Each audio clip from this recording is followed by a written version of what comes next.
Hello everyone, it's Darkseeker here again. Welcome back for another video. Now today I'm playing a Murloc Shaman deck courtesy of a Twitter friend of mine.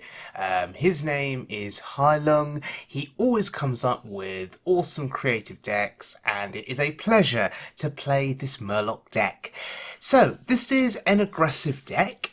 You're looking for 1-drops early, curving out into 2 and 3 drops.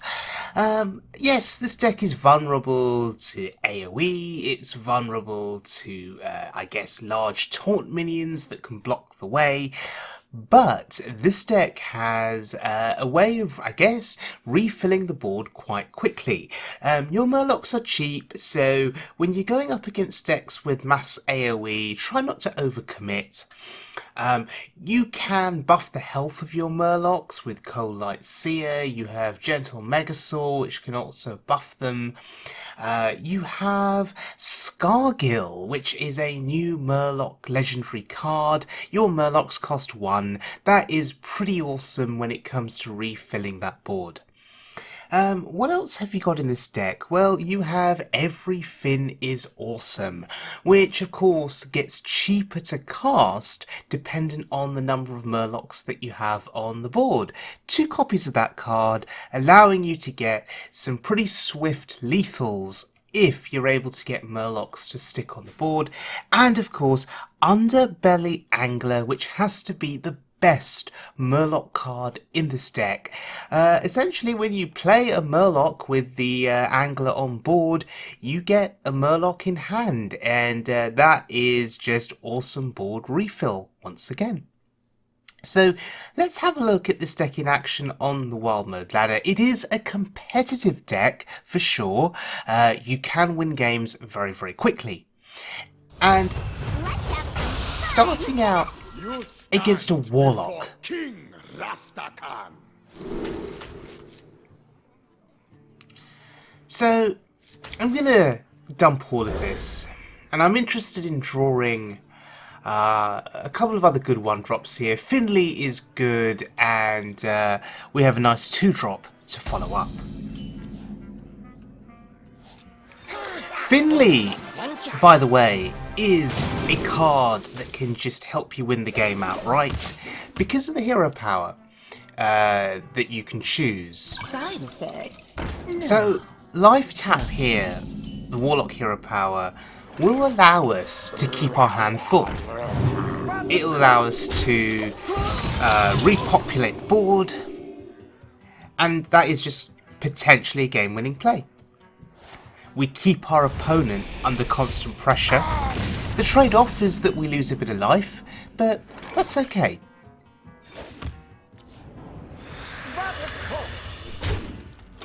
There it is, Underbelly Angler, the best Murloc card in this deck in my opinion.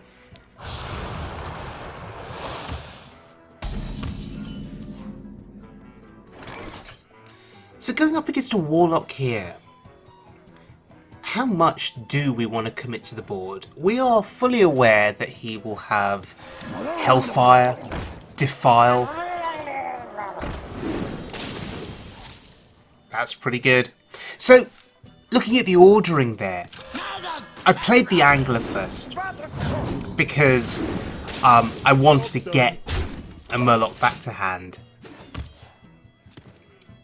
So sacrificing a buff there on the Tidecaller. There's Defile number 1.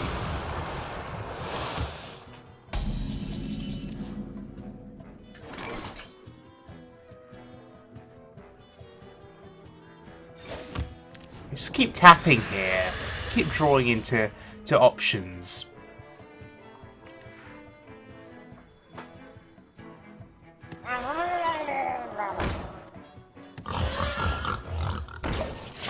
Okay, we'll see what he's willing to throw away here, what he's willing to commit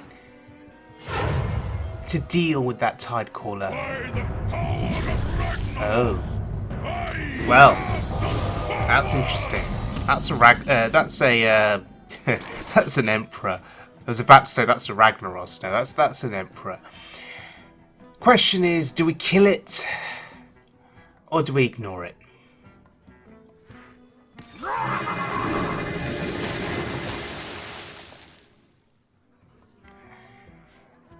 So we can buff our Murloc there, we can give it poisonous, and we can kill the Emperor.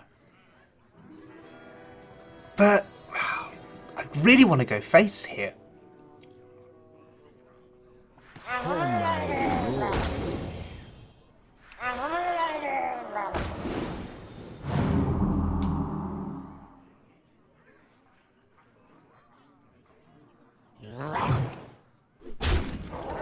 Yeah, face is the place. Let's see if he can deal with this board. This will be a mercy. Yep. So Godfrey, he certainly can deal with this board. That's very unfortunate. But we're drawing a lot of cards as a result though. That is a massive hand refill. That's pretty awesome. He kills his own Emperor, which we're happy with.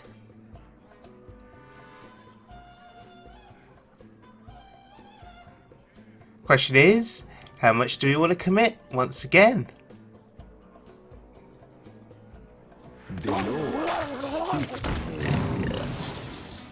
Okay, that's pretty useful. Discover a spell.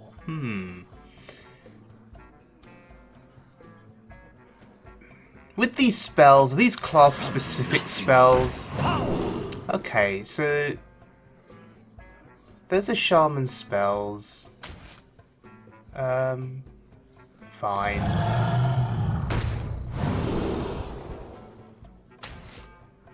Taking the health buff there. It's not doing much at all. But we've got 3 things on the board.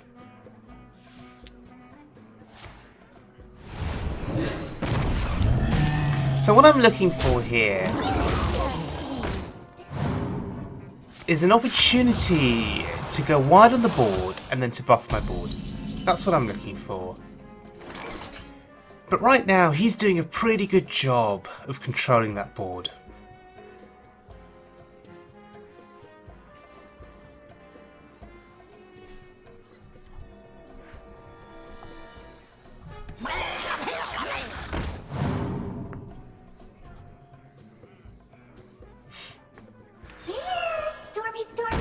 Not drawing a spell there, so we've got both of our big spells in hand.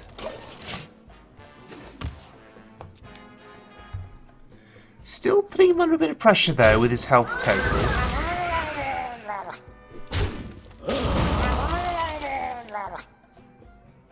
And I assume we're going to see another board clear here. Yeah, there's the Hellfire. And he's gonna be rich. Of course. So this is Murloc. And often at this point, you perhaps feel compelled to give up when you see Reno. We're struggling here to go super wide on the board. Only developing 3 minions. Yeah, that's unfortunate. And at this point, when you know they've got a Reno back in hand, would you blame me if I conceded here? But no, we're going to hang on. We're going to see what we can do. We've still got this life tap hero power that's really been amazing throughout this game for us. It's allowed us to get quite a lot of value.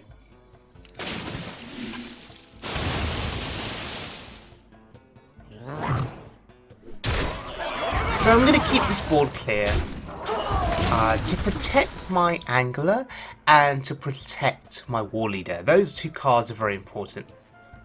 Darkness rises. We've not seen Twisting Nether yet. We've seen Defile, we've seen Hellfire, we've seen Godfrey. So those are 3 big board clears gone. We've not seen Twisting Nether. And the plan now really is to get a wide board, to buff it, and to see if we can get lethal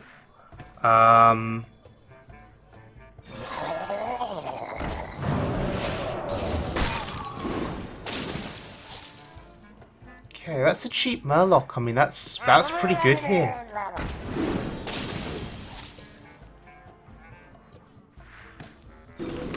Okay. So, how much damage is this? That's 8. That's another 8. That's... Oh, okay, that's lethal. Do you know what? Sometimes you focus so much on just buffing before the rope burns. You don't even count how much damage you've got, and then you suddenly realise it's lethal.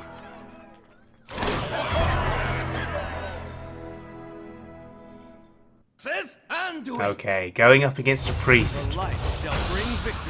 You stand before King Rasta. So in that previous game, we were able to buff our board and get the lethal that we were looking for, even if we realised it a little bit later than we should have. But the potential for this deck to refill the board is pretty cool, and you can outlast their board clears, like we did against the Warlock, and just keep refilling, and hope that eventually you reach a point where you can maintain a stable board, buff it, and get the win. But this is a big priest, and what are we looking for against big priest? We need to kill them quickly. We need to kill them before mass hysteria, before light bomb, before psychic scream, before excavated evil. So turn 5 from an AoE standpoint is a problem. Turn 5 and beyond. So we need to see if we can kill them before turn 5. Of course, they could have Barnes on 4, which would be very problematic. But we can have faith that this big priest won't have Barnes on 4. We can have faith, right? You have to have faith. Because if they have Barnes on 4 and then a multitude of resurrection spells, you basically lose the game. Because they resurrect their big minions, start throwing their AoEs at you, and there's nothing you can do.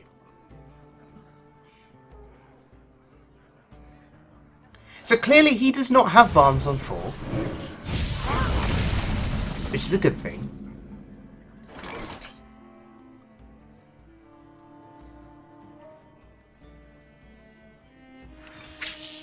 A value drawing here. Oh, there's the Angler. That's pretty good. I'm just going to spread the buffs here. Don't want to go all in on the Tide Caller. So just 3 minions on board here. There it is. Okay, well, that's alright. That is not a taunt. That is not an obsidian statue, which heals him and kills one of my minions. That's alright.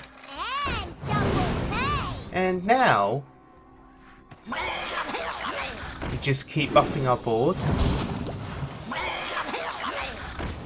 And yeah, this time we can count. That's lethal.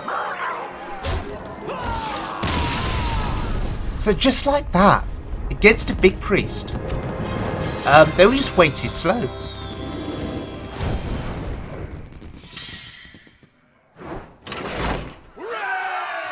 Now, if they'd had AoE on turn 5, would our chances of winning that game have reduced drastically? Yes, they would.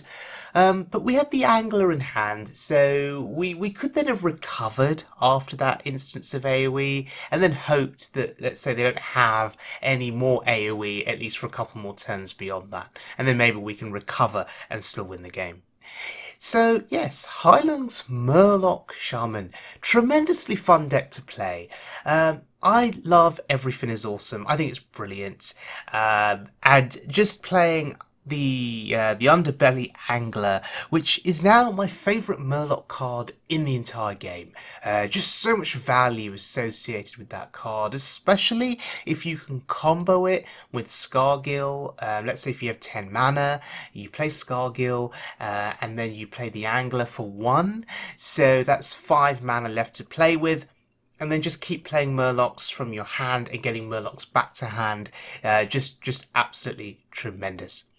So, thank you very much for joining me, everyone. I hope you guys enjoyed this video. If you've got any cool Murloc decks, either for Standard or for Wild, that you've been playing, leave a deck code in the comments section below, and I'd be quite interested in taking a look. So, take care, and I'll see you all again very soon for more Wild Mode fun.